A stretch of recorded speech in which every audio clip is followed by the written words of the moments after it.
Hello, and thanks for joining the podcast on everything financial. On today's show, we have a special guest, Charlie Weiss, a board-certified attorney who specializes in estate planning. His office is here in West Palm Beach. We've asked Charlie to join us today to demystify the simple question I hear a lot from clients, which is, what do I need for my estate plan? In today's show, Charlie will explain the differences between a trust and a will and which one may be better suited for you.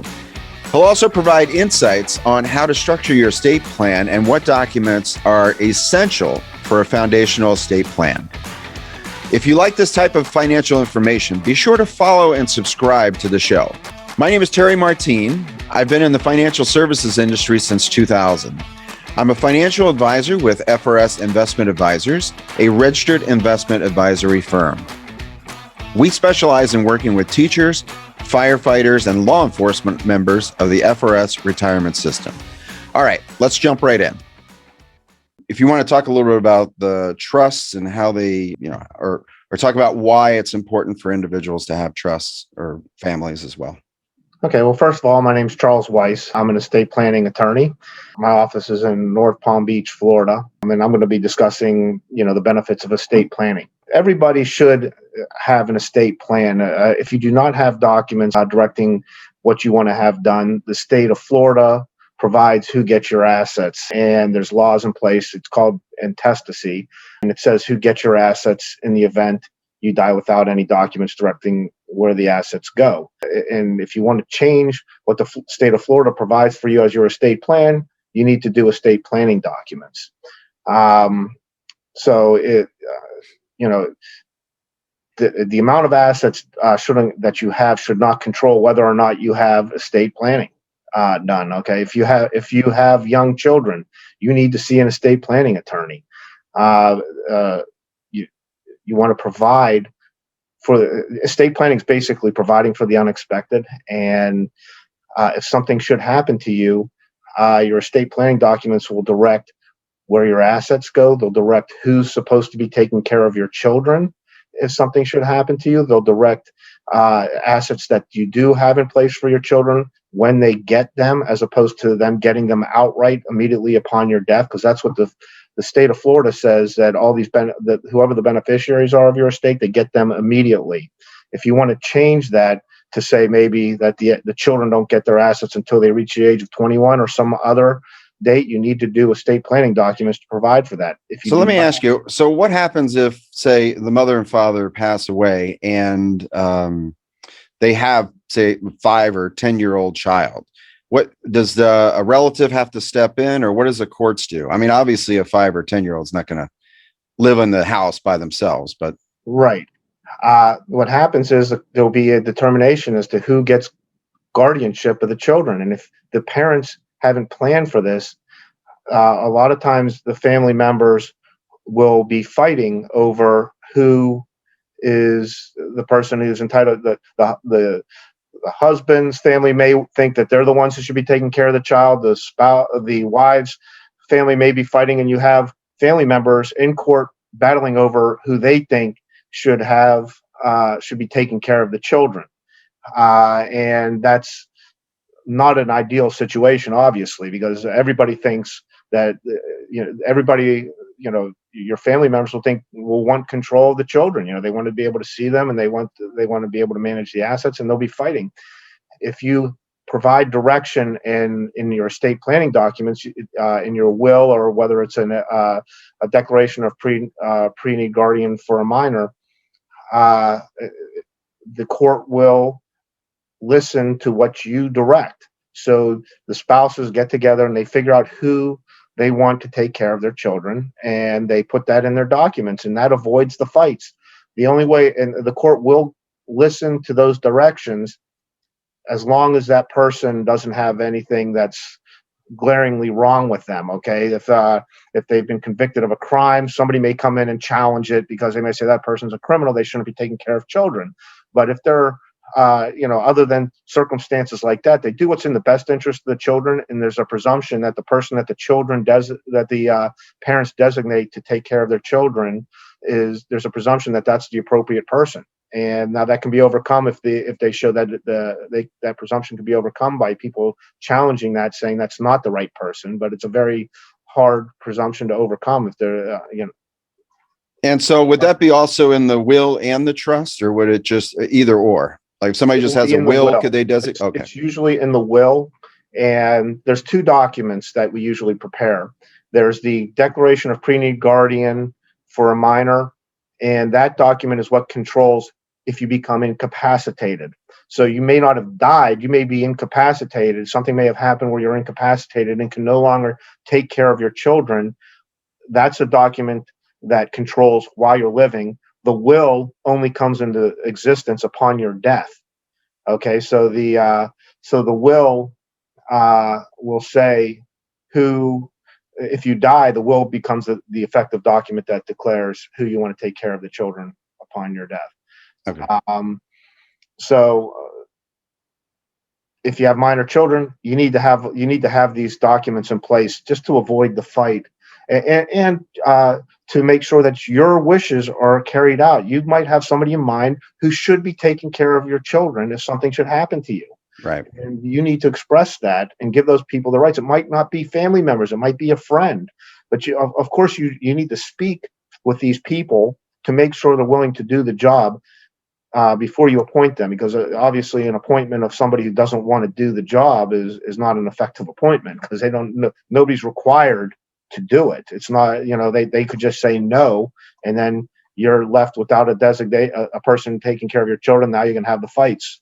And I think it's important that everybody get a copy of these documents too, because even in my own family, when my grandfather passed away, he had a will, nobody could find it.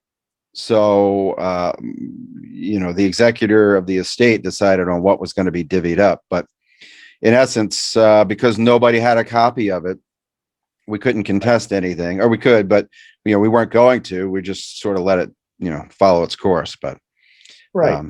Of course. And it's important that people know where to go. Okay. If you don't have to tell them what's in your will, but you should tell the people who are going to manage your estate where the will is.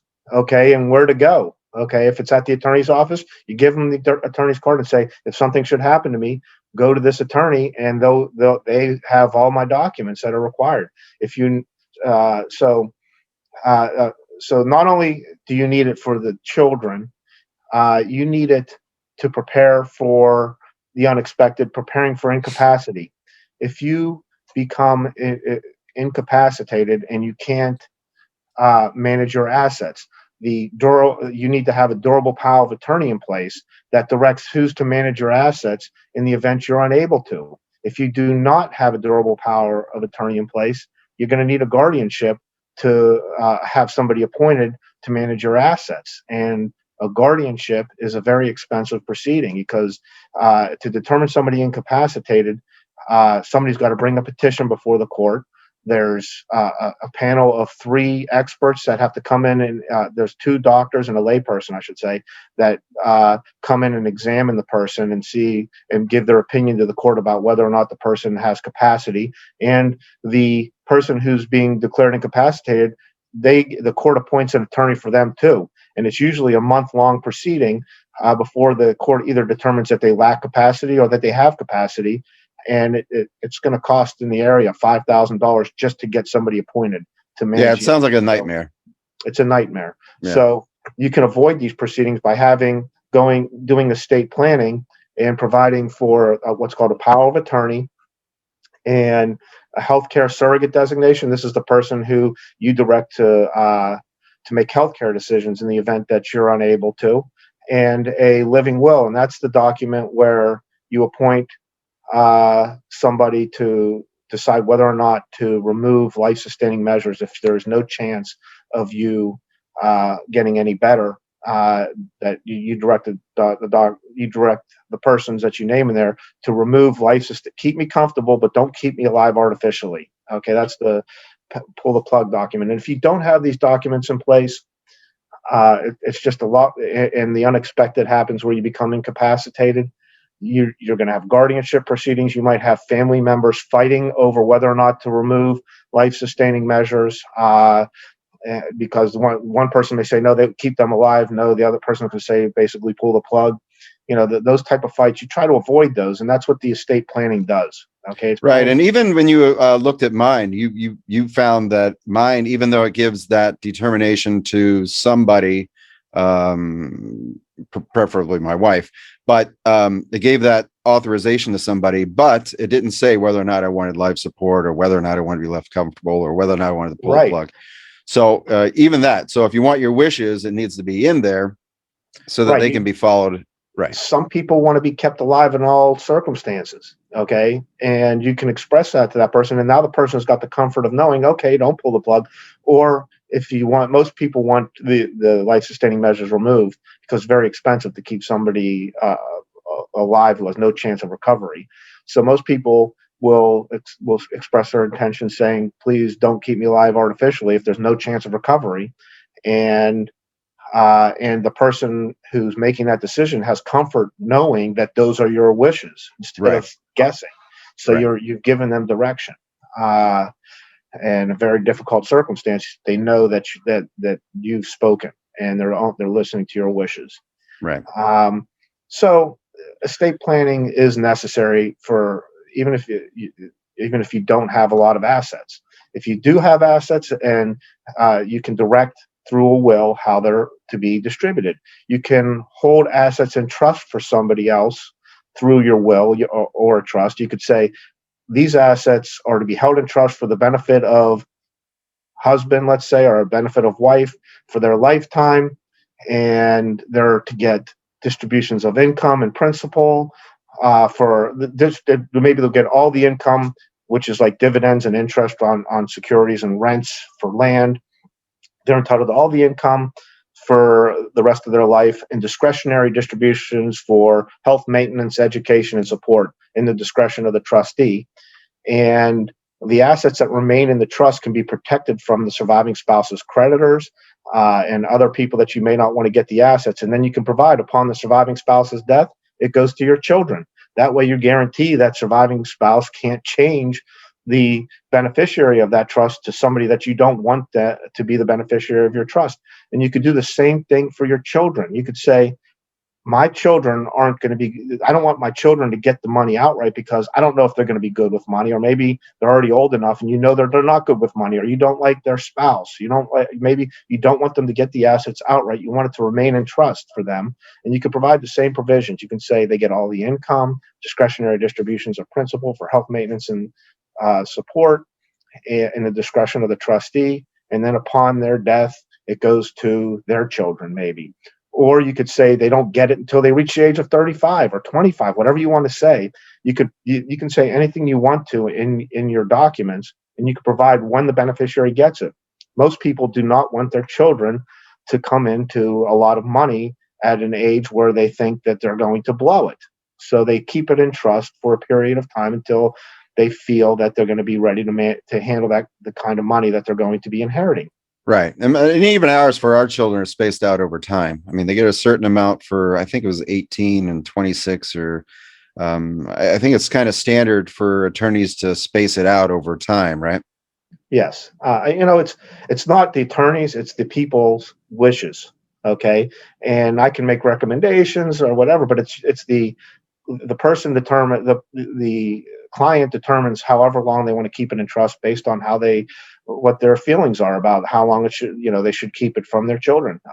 While it's in trust, they can't take all that money and invest in a Ferrari. Okay. Right. They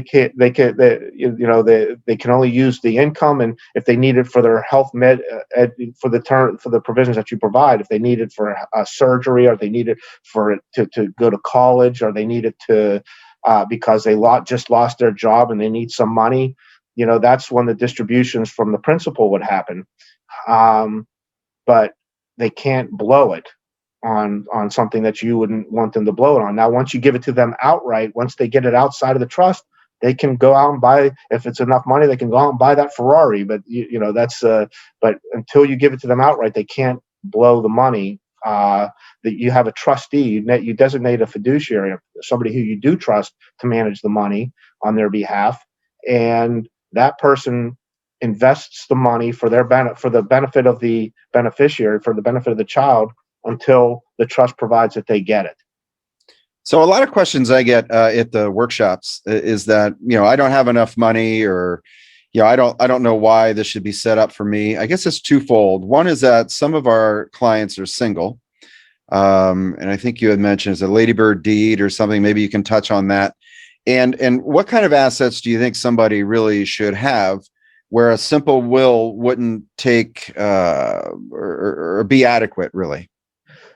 Well, let me start out with, let's start out with somebody who doesn't have a lot of money, but let's say they have children or somebody that depends on them. Uh, if you have a family and you're earning income, if something happens to you, that income goes away. So part of my discussion with anybody that comes in for estate planning would be, you know what, you might need to go out and get some life insurance to provide for the unexpected.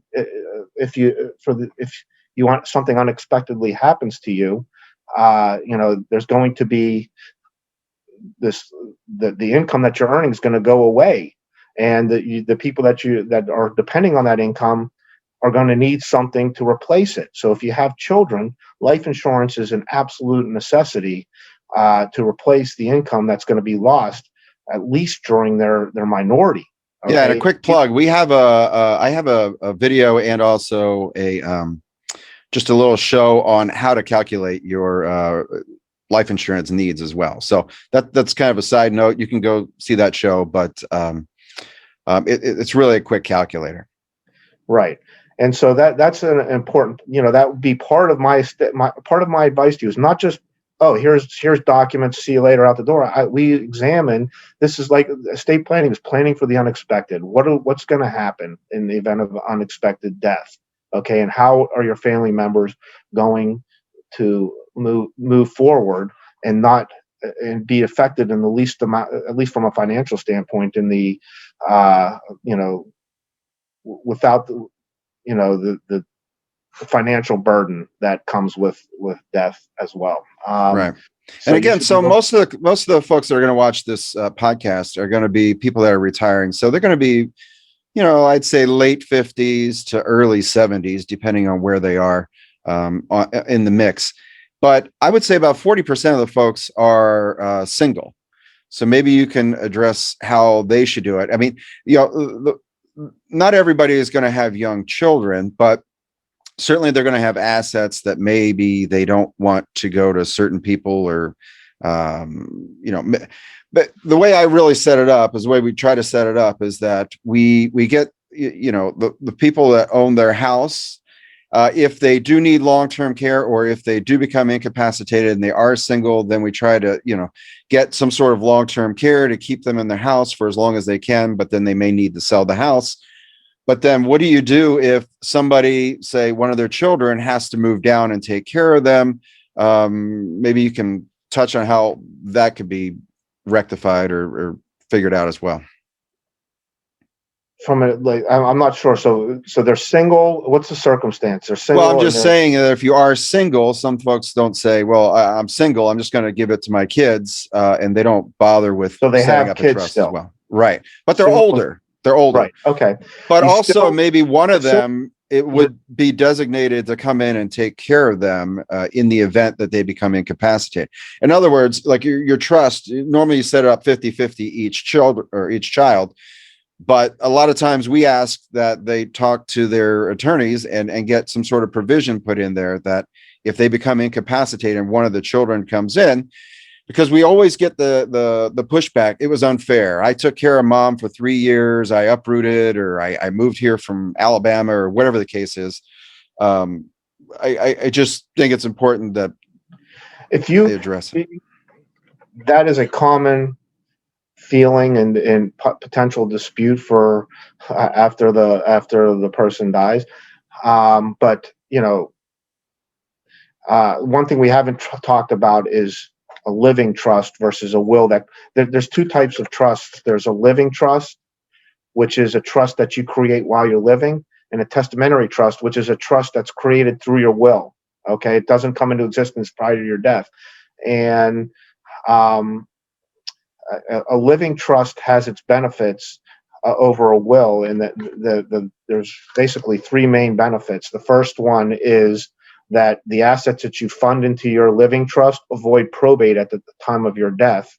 Okay, and probate is court oversight, wrapping up the decedent's affairs with court oversight. If you have a living trust, the assets that are in the trust, you can wrap up the decedent's affairs without court oversight. Okay, so that's people usually like that much more than they like the probate process, because they can do it at their own time, and they can make distributions when they feel it's necessary without court approval and without court oversight. So they like that better. And the other benefit of a living trust is in the event of incapacity. Okay, while you're living, the assets that are in the trust, if you become incapacitated, the successor trustee takes over, which is the circumstance where you were talking about, maybe where your children are taking care of the adult, the child that you designate to take care of the assets becomes the trustee of the trust, and the trustee of the trust is entitled to reasonable compensation for their job, so they can be paid from the trust for what they deem as whatever is an appropriate compensation for the work that they're doing. The other documents, the healthcare surrogate is the person who takes care of their medical decisions. Okay, that's you can designate the child you want to make healthcare decisions for you as well. And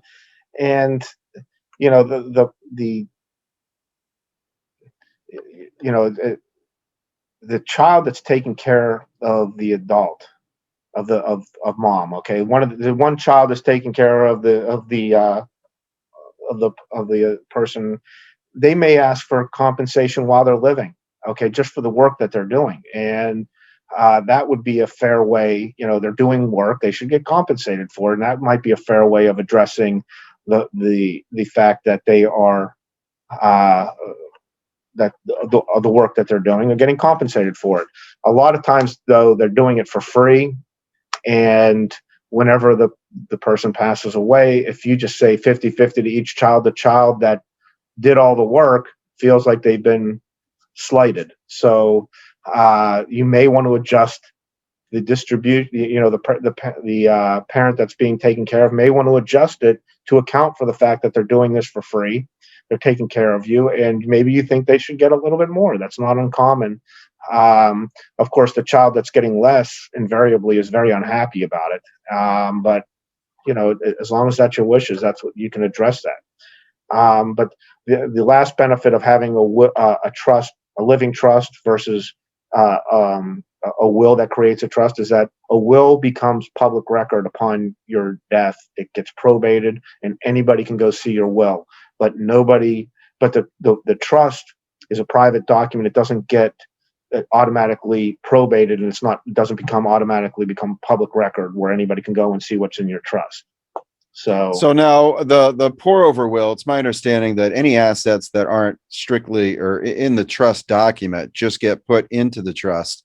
So therefore, that wouldn't be matter of public record either, correct? No, that would be, well, okay. What a pour over will is, okay, so if you have a living trust, which means the trust, you've created a trust while you're living that can be funded, okay? And the goal is to fund as many assets into that trust as you can during your lifetime, so that when you die, the assets don't go through probate. Okay, but if you forget to fund something, or if something just couldn't be funded for whatever reason, and you do have an asset in your own name that wasn't funded into the trust, a pour over will says anything that I forgot to fund into my trust, put it in the trust upon my death. Okay, it sweeps everything into the trust. That document becomes public record, but they cannot see who ultimately is the beneficiary under the terms of the trust.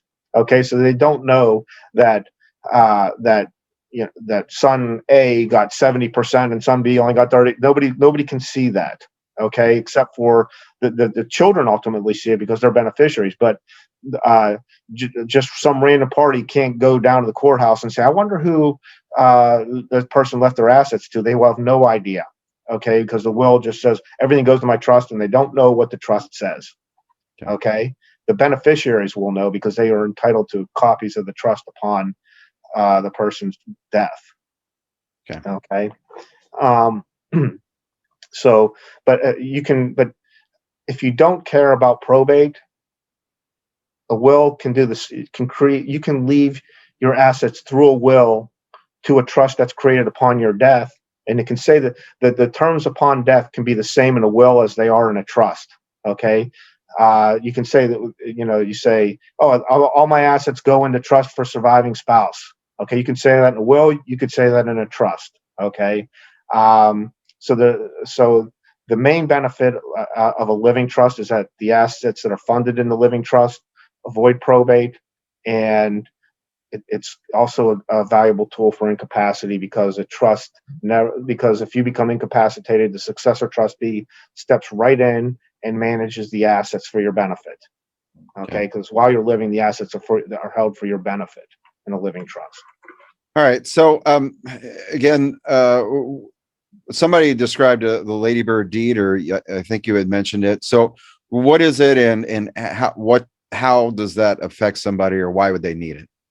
Okay, a Ladybird deed is And that's specific to Florida now, right? Or is that everywhere? So other states recognize Ladybird deeds too, but Florida recognizes a Ladybird deed. And a Ladybird deed is a deed where you can retain a life estate in real property. Okay, so meaning that you own that property for your life, and it provides what happens upon your death, because there's remainder beneficiaries named in the deed itself.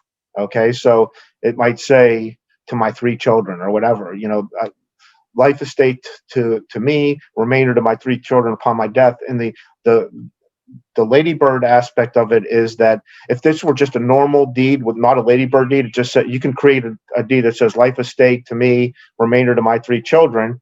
But if you ever wanted to sell that property, you would need to get the signature of the 3 remainder beneficiaries too to sign off on the sale. The title company would say, we need your signature and the 3 children's signature to sell this.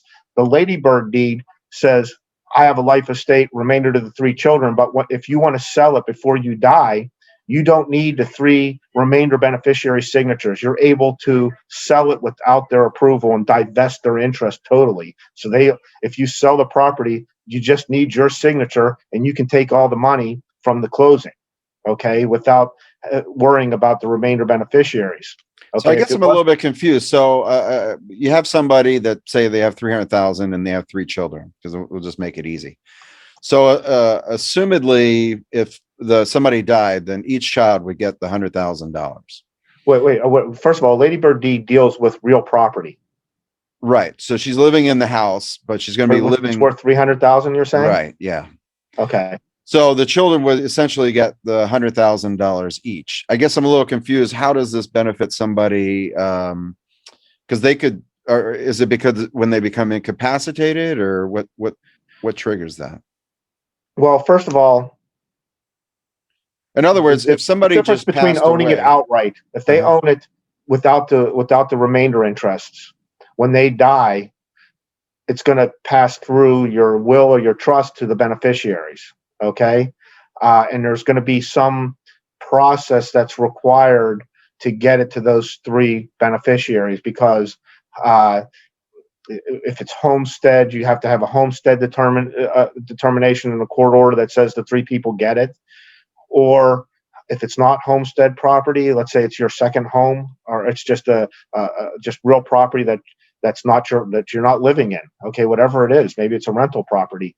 If it's going to go through probate, or it's going to be, you have to wrap up the decedent's affairs before it goes to the beneficiaries. If it's life estate remainder to the 3 children upon your death, it goes by operation of law to the 3 people. There's no process. It goes by operation of law to 3 people. And the Ladybird aspect of that is that if before your death you want to sell it, you can divest their interest without any say from them. If you give them just a pure life estate remainder to the 3 beneficiaries, they are immediate owners, and you need their permission to sell it. Okay, because they have a vested interest. The Ladybird aspect of it is that you retain the right to sell it and take all the proceeds and divest their interests totally without their approval. Okay. Okay. So if somebody needed to sell their house to go into a long-term living facility or something like that, they wouldn't necessarily have to contact the beneficiaries. They would just go out outright and sell it, and it would be a with clean. the ladybird deed, correct? Okay. If it was not a ladybird deed and it was just a life estate remainder to the three children, you need all three children to agree to sell the house. Okay, because nobody's going to buy a house that the only interest they're getting is the life estate that you own and 2/3 of the remainder interest. They're going to want all three of the remainder interests. Okay, Right. so one person holding out would be problematic. So the ladybird deed allows you to do it on. It's as though you still own 100% of it for the purposes of the sale. Okay, Okay. the buyer would only require your signature on the deed, and they would have 100% ownership in the house. Okay. Okay. Yeah. Yeah. So, any other gotchas that you're seeing now? I mean, you had mentioned that they changed the law. What about 4 years ago, 5 years ago? When should somebody have their estate plan looked at? If it's every 5 years, I mean, when should that I take would care of? say, yeah, every 5 years is a good start. And anytime there's a major change in your life, you need to have your estate plan re-examined. If you have a new child, if somebody dies, if you come into more money, if you get a divorce, okay, major events in your life, uh, you know, should trigger a visit to your estate planning attorney to say, does this affect my estate plan and how does it? Do I need to make changes? Okay. Okay. Maybe a child getting married, maybe you don't like the spouse. Okay. And maybe that might change how much, whether or not a child gets an asset in trust or outside of trust. And one other aspect I really want to hit on here is retirement accounts and life insurance policies. Those are not generally governed by your will or your trust. The disposition of those assets are governed by beneficiary designations. So part of seeing an estate planning attorney is going over those beneficiary designations, because a lot of times those are where most of your assets are. Okay. And that you have to, so part of your estate plan should be, where do these assets go upon my death? And is this what I want? You may, if you don't want somebody to get assets outright, you may have to designate your trust as a beneficiary of the proceeds. Okay, so you don't want your retirement plan to say spouse, and if spouse predeceases me, then to my children. If your children are minors, okay, that you may say, I don't want my minor children to come into my retirement benefits. I want it to go into trust for their benefit. In which case, you would name, instead of naming your children as the beneficiaries, you would name your trust as the beneficiary, and the trust would hold those assets for however long you want them to be in trust for your children. And the same thing with life insurance. Okay, the life insurance is going to pay to whoever you designate as a beneficiary, and you may not want your children to get that slug of money, or even your spouse to get that slug of money. You may want to hold it for that person's benefit in trust, and make sure that they don't blow that money, or it doesn't it doesn't go. You don't need to trigger a guardian for your children. Okay, because if children can't own assets before they're 18, they need a, if they receive assets outright from your trust, they're going to need a guardian to hold the assets. And now you're right back into the air to court oversight. Okay, over the child's money. Now the guardian's going to have to report to the court what they're doing with the minor's money until they reach the age of 18. So it's better to designate a trust as the beneficiary of these assets, so that it's held in trust until you believe they're able to manage it and get it, at least until the age of 18. Okay. Right. And you had mentioned too that they changed the law, I believe, is last year.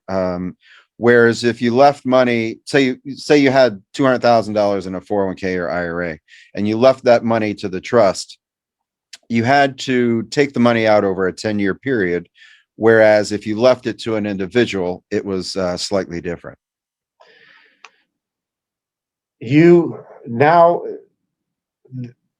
it's the Secure Act, and what it says is that it used to be that if you left money to your children, they can hold the money in the retirement account for their remaining life expectancy. Okay, their minimum required distributions would be a function of what their life expectancy is.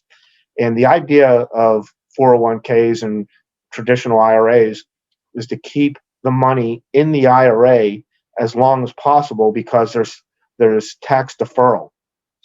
When you pull the money out, you have to pay taxes on the money that you pull out. So if you pull out, uh, let's say $5,000 this year, you're going to have to report in your gross income $5,000 for income tax purposes, and you're going to pay taxes on it. What the Secure Act says is that now, if you leave your money to children, it has 100% of the assets in the retirement account have to be distributed within 10 years. Okay.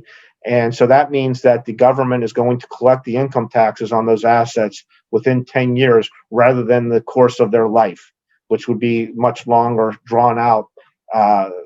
You know, that there's going to be a large, when you pull all that money out of the IRA or the retirement plan or whatever, they're going to have to report whatever they pulled out on their gross income, and it's going to increase the taxes that they owe for that year by the amount of the withdrawal. And the new law is that you have to do it within 10 years. Now, that is not true with respect to spouses. Spouses can still roll the assets over into their retirement account, and they can hold it in there as long as though they're their own retirement account, and it's then distributed over the course of their lifetime as well. So there's still those benefits for spouses, but there's not that benefit for children. Now, if that's not true for minor children, you're allowed to draw it out more slowly if your children are minors, but once they reach the age of majority, you have to pull it out within 10 years. Okay. Of that date. So even if you left, though, the money into a trust on the children's behalf, would they have to pull it out in 10 years? Yes. I mean, so essentially, if you but left, it's still not going into their pockets where they can buy the Ferrari with it. It's still in trust for their benefit. But who pays the taxes on that? So let's suppose there's $1 million in a 401k and it gets left to two children. Essentially, both of them have $500,000. Is the trust paying the taxes on that 10-year $100,000 bill, or who's paying the tax? The trust is the beneficiary of the policy. I mean, of the policy of the trust is the beneficiary of the retirement plan. The trust pays the income taxes when it pulls it out. Okay, when they pull it out, distribute the money to the children, the income gets passed on to the children. Okay, but presumably they're not going to get 100% of the money. The reason you named the trust as beneficiary because you want to hold it in trust for a period of years. But the income in any given year only gets distributed to the beneficiary to the extent that the actual money has been distributed to them. If it remains in trust, then the trust owes the income taxes. So if you have to do a 10% conversion, right, you have to do it over 10 years. I'm assuming that we're just going to do it over 10 years. So that $100,000, the trust would have to file a tax return on the $100,000 that it has received, even though it has not dispersed it. Correct. Absolutely. So then when the trust disperses it, is it taxed again, or is it not taxed? No. Because here's what happens. If, let's say, the trust withdraws $100,000 and then turns around and distributes $100,000 to the beneficiary, the trust, on the trust income tax return, it says gross income $100,000, but then it gets $100,000 deduction for the distribution. And then it sends what's called a K-1 to the beneficiary saying, you've received $100,000 of income. You've got to report this $100,000 on your income tax return. So then in that instance, the trust pays zero and the child picks up the income on their tax return. Okay. Yeah. So I can see the next podcast I do, I'm going to have to talk to a CPA now, because now you brought up a lot of other interesting little nuances to this. But okay, so the $100,000 gets into the trust, and obviously there has to be somebody filing taxes for the trust as well, right? So trustee, correct. Okay, all right. And then whatever gets dispersed, then it gets as ordinary income, or how do you know how that gets treated? It's ordinary income. Okay. So in theory, it Because could be. what happens is when you put money into your 401k, into your IRA, it's compensation, but when you put it in there, you get a deduction on your income tax return, so you don't pay the income tax today. Okay, you've got a deduction today. It's tax deferral of ordinary income. It's compensation that you've received, but you're putting it into this 401k or the IRA, and the government encourages that by saying, we're not going to, if you put the money into those vehicles, we're not going to tax you today. Okay, but when you make the withdrawal from this IRA or retirement plan in the future, that's when we're going to take our taxes. Okay, and so that's the theory behind it. It's not that you're getting away with not paying any taxes on it. They're just allowing you to defer it to a later date whenever you take the withdrawal out. Okay, so you're not paying taxes today, but you have to pay it in the future, and your beneficiaries will have to pay it in the future if there's still taxes in there, if there's still assets in there at the time of your death. Right. And I guess let's. I see we're getting along on time. Let's go ahead and finish up on a high note and talk a little bit about the taxes. So right now, the estate plan threshold, if you have 10 million, or what's the threshold now? 11.7 million per person. All right, so it's really not going to affect the average person, but they're talking about lowering it. Do you know how much they're going to lower it to? Well, right now, what we're talking about estate and gift taxes. Okay. And by the way, this is 2021. Taxes. So in case anybody's listening to this. Right. This is 2021, and we're talking about estate and gift taxes. Okay. And the federal estate and gift taxes we're talking about. Okay. There is no, you don't pay $1 in estate and gift taxes until your assets exceed $11.7 million today, as we stand here today. And each person has that $11.7 million exemption amount. Okay. So if you're married, that means you have $23.4 million that you can each leave to the next generation free of estate and gift taxes. Now, keep in mind, this is a different tax. This is not income tax. Okay. IRAs, you're going to get hit with an income tax. And what's the percentage this year? Of what? On the gift tax or on the estate tax? It's a 40% tax so every dollar above the $11.7 million gets taxed at 40%. Okay. So the first 11.7 is free of the gift taxes. Each dollar above that gets hit with a 40% tax. Now, that number under current law is set to be cut in half in 2026. Okay, so it's a sunset. Right, sunset, right. The exemption, the tax law changes sunset in 2026. So if nothing has changed, it's going to be half of that in 2026. Because Congress didn't vote on it; it was reconciliation or something. Yes, exactly. I remember. Yeah, okay. Exactly. So it's possible though that there's affirmative action taken to reduce it prior to 2026. And that's what Biden said as part of his tax plan is to reduce it to half immediately. So it would be, and other the other people wanted that reduced down to $3 million per person. Okay. So it's unknown exactly where it's going to be, but even if it gets reduced to, let's say, 5 million, then each person can leave $5 million to the next generation free of estate and gift taxes. And so if you're married, that means you can leave $10 million free of estate and gift taxes to your children because you both have $5 million that you can use. Any assets that you leave to your spouse that qualifies for what's called the marital deduction, you can leave $1 billion to your spouse, and there won't be any estate and gift tax on that money because there's 100% marital deduction.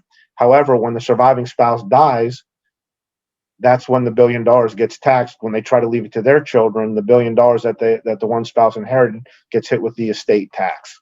Right. Okay. And I have seen it where the the two, one of the spouses will leave their portion of the up to the 11 million or 5 million or whatever the rate's going to be, before they pass, and use up their deduction, and then the money goes to the spouse, and then Yes.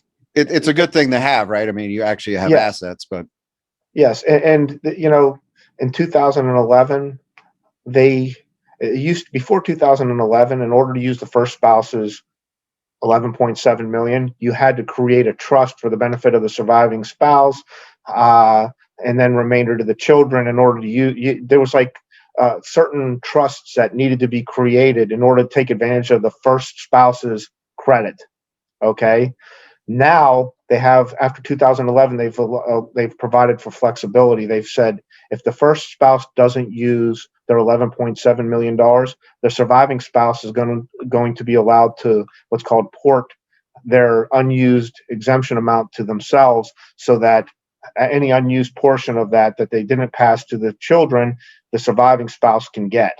So if the first spouse leaves all of their assets outright to the surviving spouse, they will have used zero of their exemption, because there's no tax, because they got 100% marital deduction. So they still have $11.7 million. The surviving spouse can elect to port that 11.7 over to them, so that they now have $23.4 million that they can leave free of estate taxes to the next generation, because they didn't use any of it. Okay. And even if they go crazy and they lower the deduction down to, say, $1 million or $500,000 or whatever the case is, there are strategies to get around it, right? Yes, there are ways to reduce the tax. It's it's not tax avoidance, right? That's a bad word. It's not tax avoidance, but you can lower the tax bill through various techniques. As for instance, if you own life insurance on your life, okay, let's say you have $1 million term policy and you die within the term.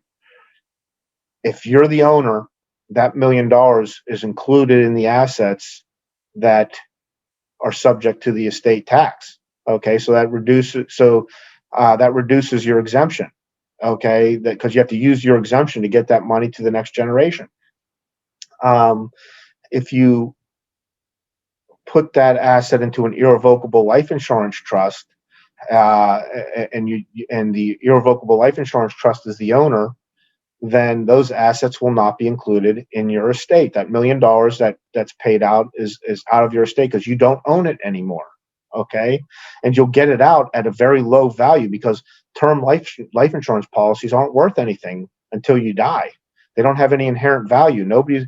So you get it out of your estate and you haven't made any gifts to reduce because it's not worth anything.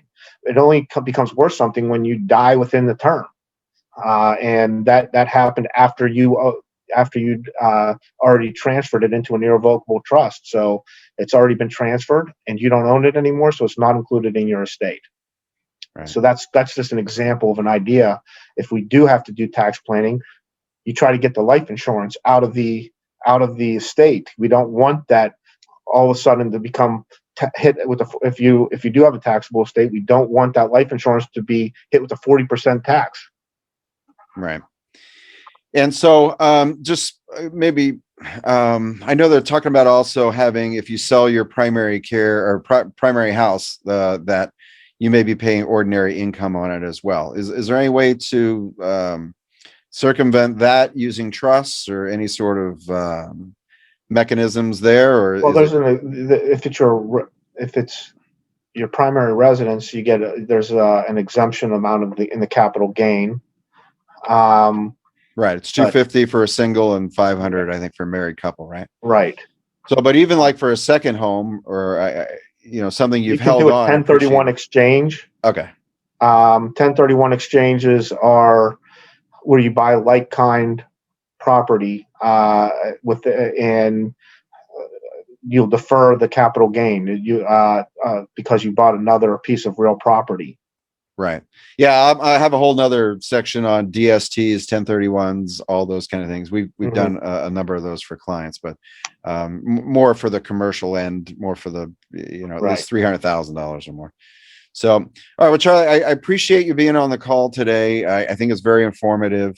If people have questions, how do they reach out to you? I'll put your information in the show notes, but how can They can they call get a me hold of you? at my office. It's 561-848-9970. Okay. And Charlie, you're right here in West Palm Beach. I'm here in West Palm Beach as well. So I appreciate your time. Any other closing remarks? No, that's it. Let me see if there's anything else that I want to hit on. If I got everything here, I think I have.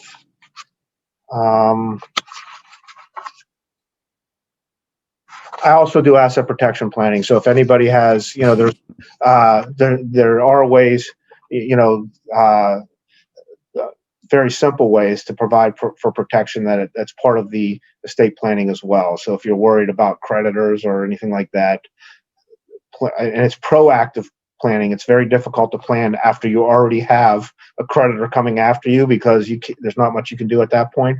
But proactive planning is something that we can do for asset protection planning. Okay. And I did have one client came in, he had some sort of trust set up. He inherited a couple $1 million and he wasn't allowed to get it outright because he had creditor issues. So I think that they modified his trust to where he was only getting interest and benefits from it, but it kept I think it kept the creditors from attaching it. Absolutely. Right? That's why you create trust. If your child is having creditor issues, you do not want them to inherit your assets outright. You want to provide it in a trust for them that protects them from their creditors. Okay, creditors cannot reach inside a trust that you create for a third party's benefit. You can't in Florida. You can't create a trust for your own benefit and protect yourself from your creditors. That's called a self-settled trust. They're not allowed in Florida, but you can create a trust for another party and protect that other party from their creditors. Okay, so mom can protect child from their creditors. Mom can leave assets to husband and protect husband from his creditors, and vice versa. But mom can't create a trust for herself and protect herself from her creditors. So you can't go out and create a irrevocable trust, throw all your assets in it because you have creditors coming after you. They'll be able to reach in and grab the money out of the trust, or no? If mom's the beneficiary, if you're the beneficiary of that trust, then let's suppose there's $1 million and she says, all right, well, I got creditors coming after me. I want to basically keep it so creditors can't get it because I want to live on the interest, but eventually I'm going to give it to my children. It's self-settled trust. They can jump right in and get it. Okay. All right. And also, if you have creditors coming after you, even if you try to leave it, gift it to your children or gift it into trust for your children, they can try to come after it and call it a fraudulent conveyance. That's why I said if you have creditors out there already, it may be too late to do this kind of asset protection planning because they can claw back if they can prove that you did that with the idea of avoiding the creditors. Then they can claw the assets back into your estate and recover them. Okay. Yeah, I'd heard about some attorneys, or not attorneys, but doctors, for insurance as well. They get a line of credit based on what they're receiving, their receivables, and it was all sort of a complex thing where they could shelter for malpractice. Yes, doctors do a lot. That's the kind of people that need. If you're in a high risk profession, like you can get sued. If you're in a profession where you can get sued, then asset protection planning is a definite part of the estate plan that I set up for the doctor. And there's all sorts of different ideas. It's a whole other discussion of what to do. But there's for people who aren't in high risk professions and they're worried about, well, what happens if I get into an accident and I get sued and things like that. There's some much simpler ideas that I just advise that, like holding assets as tenants by entirety as opposed to in your own name. That's a very simple way of avoiding creditors because of tenants by entirety ownership, which is a form of ownership between spouses. It's a joint ownership with spouses. Okay, it's called tenants by entirety. In order for a creditor to foreclose on assets owned as tenants by entirety, they need to be a creditor of both spouses. Okay, so if they don't have a judgment against both spouse, if they only have a judgment against one spouse, they can't take assets that are held as tenants by entirety. It's a very simple way to protect the assets from creditors. Now, if they have a judgment against both spouses, that's a problem because now they can grab tenants by entirety assets. But if you're a doctor and you're getting sued for malpractice, they're not going to have the spouse on the judgment, so they can't get tenants by entirety assets.